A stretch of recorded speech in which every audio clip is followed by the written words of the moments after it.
পরের দিন রাত ৩টায় আমার ঘুম ভাঙতেই দেখি আমার বালিশের পাশে সেই জিনিসটা যা আমি রাকিবের কবরে দিয়েছিলাম।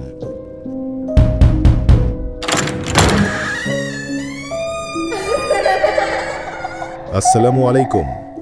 অদ্ভুত ক্যানভাসের পক্ষ থেকে আপনাদের সবাইকে জানাই স্বাগতম। বন্ধুরা, আপনারা জানেন আমাদের এই চ্যানেলটি একদমই নতুন। আপনাদের ভালোবাসার সাপোর্ট ছাড়া আমরা সামনে এগোতে পারব না। তাই দয়া করে এখনই সাবস্ক্রাইব করে আমাদের এই ছোট্ট অদ্ভুত পরিবারের সদস্য হয়ে যান। কথা দিচ্ছি, আপনাদের নিরাশ করব না। আর হ্যাঁ, আপনার জীবনেও যদি এরকম কোনো ঘটনা ঘটে থাকে তাহলে অবশ্যই আমাদের ডেসক্রিপশনের দেওয়া হোয়াটসঅ্যাপে লিখে অথবা ভয়েস রেকর্ড পাঠিয়ে দিন। আজকের এই হাড় হিম করা ঘটনাটি আমাদের হোয়াটসঅ্যাপে পাঠিয়েছেন চট্টগ্রাম থেকে নাম প্রকাশে অনিচ্ছুক এক ভাই। তাই আমরা ছদ্মনাম ব্যবহার করব আকাশ। ঘটনাটি শোনার পর আপনার নিজের ছায়াকে বিশ্বাস করতেও ভয় লাগবে। চলুন আর দেরি না করে সরাসরি চলে যাই মূল ঘটনায়।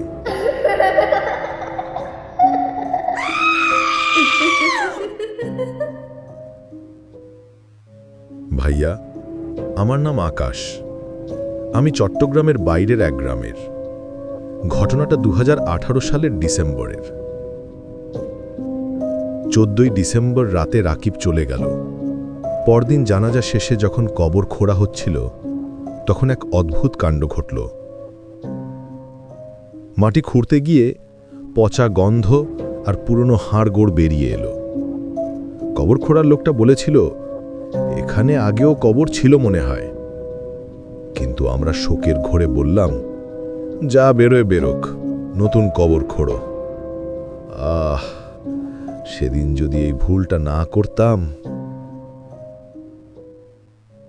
রাকিবকে কবরে নামিয়ে যখন লাল মাটি চাপা দিচ্ছিলাম তখন শেষবারের মতো কবরের মাটিতে হাত বোলালাম। হঠাৎ আমার হাতে কিসের যেন ছোঁয়া লাগলো, ঠান্ডা, মাটির নিচ থেকে। আমি ভাবলাম মনের ভুল, কিন্তু আসল খেলা শুরু হলো রাতে। ঘুমোতে চেষ্টা করছি, হঠাৎ মনে হলো কে যেন আবার নাম ধরে ডাকলো, ভাইয়া, খুব মৃদু। আমি চমকে উঠলাম, কেউ নেই। পরের দিন রাত 3টায় ঘুম ভাঙতেই দেখি আমার বালিশের পাশে একটা হাতের ছাপ, মাটির ছাপ, সেই লাল মাটি যা আমি রাকিবের কবরে দিয়েছিলাম। আমি আর থাকতে পারলাম না। তৃতীয় রাতে টর্চ আর কোরআন নিয়ে একা ছুটলাম কবরস্থানে। কবরের পাশে বসে বললাম, রাকিব, তুই কি চাস? কিছুক্ষণ সব চুপ। তারপর মাটির নিচ থেকে শব্দ পেলাম, কেউ শ্বাস নিচ্ছে, ফুস ফুস। আমি কান পাতলাম মাটিতে। স্পষ্ট শুনলাম রাকিবের গলা, ভাইয়া, আমার বুকের উপর খুব ভারী। আমি চিৎকার করে তাকালাম। দেখি কবরের মাথার দিকে একটা ছায়া দাঁড়িয়ে, রাকিবের মতো দেখতে, কিন্তু তার মুখ নেই, শুধু একটা কালো গর্ত। আমি জানপ্রাণ নিয়ে দৌড়ে পালালাম। পরদিন সকালে মোল্লা ডেকে কবর খোঁড়া হলো। মোল্লা বললেন, তোমার ভাইয়ের কবরে 2টো লাশ, পুরনো হাড়গোড় সরাওনি, সেই পুরনো মুর্দা তোমার ভাইকে জড়িয়ে ধরেছে। আমরা মাটি সরালাম।